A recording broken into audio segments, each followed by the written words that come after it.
waxaan u taaganahay maanta gogol beesha farmage ay fidisay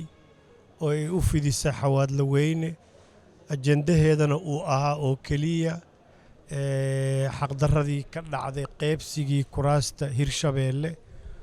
oo sida la og yahay beesha farmage ayadoo joogta laga tagay loogana tagay markaas si xaqdarra ah 13 kursi oo xawaadle la siiyo qaybsada la yiri in farmage aan waxba laga siinin jifooyinkiina si xaqdarra ay u kala qaateen taas way waxaan cabasho ka ahayn hawsheenna waxay ku ekeed inaan xawaadle wargelino oo aan u sheegno in maaragtay xaqdarradaas dhacday aysan mar labaad dhicin in laga digtoonaado oo hadda shirkan loo socdo iyo maamulkan hadda loo socdo in loogu diyaar garoobo sidii xaqa loo sugi lahaa si xaqdarrada aysan mar labaad u dhici lahayn kuraastana si xaq ah loogu qaybsan lahaa walaalihii xawaadlo aan gogosha ugu yeernay way naga ajiibeen waa yimaadeen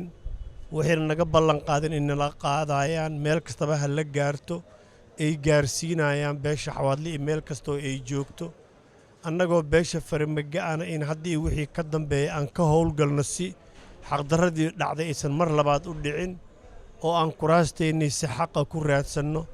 cidaan duulaan ku nahay male laakiin waxaan leenahay oo keliya xaqdarradii dhacday aysan dhicin ha la soxo kuraastana si xaq ah loo qaybsado waxaan ognahay haddii xawaadlo la qaybiyo in inta ugu badan 5 qaybood wax loo qaybsado 5taas qaybood oo ah 4 samatalis iyo adeerkood sidaan ogaan jirnana markii kuraasta la qaybsado 5taas markii la bixiyo wixii ka soo haro in xawaadlo uu dhihi jiray yaa mudan iyo see loo kala badan yahay laakiin inaan basaas wax loo qaybinoo nin kastaba meesha wuxuu xoog ku qaadan karo oo ku qaato sidaasna ay xaqdarro ku noqoto beel dhan oo xawaadlo samatalisana meeshaas ay ku dulmanaato waxa keenay xaqdarradaa keenay waxaan uga digaynaa beesheenna inay ka fogaato xaqdarradaas in si xaqa wax loo qaybiyo cidday wax ka maqan yihiin si xaqa wax loo siiyo waxaan ku baraarujinaynaa kuraastaas la qaybsana inaan cidna laga tegin cidna aan loo yaraynin cidna aan loo badin oo si xaqa wax loo qaybsado intaasaan idiin soo gudbinaynaa waana mahadsantihiin waxaan u qabanay shirkan beesha xawaadle annagana waxaan nahay farmage samatalis ugaasyadii beesha xawaadle waxaan gogol u dhignay nabadoonnada beesha xawaadle waxaan u gudbisanay cabashadeenna wayna naga aqbaleen waxaana meesha ka soo baxday in xawaadle garaafkiisa uu liico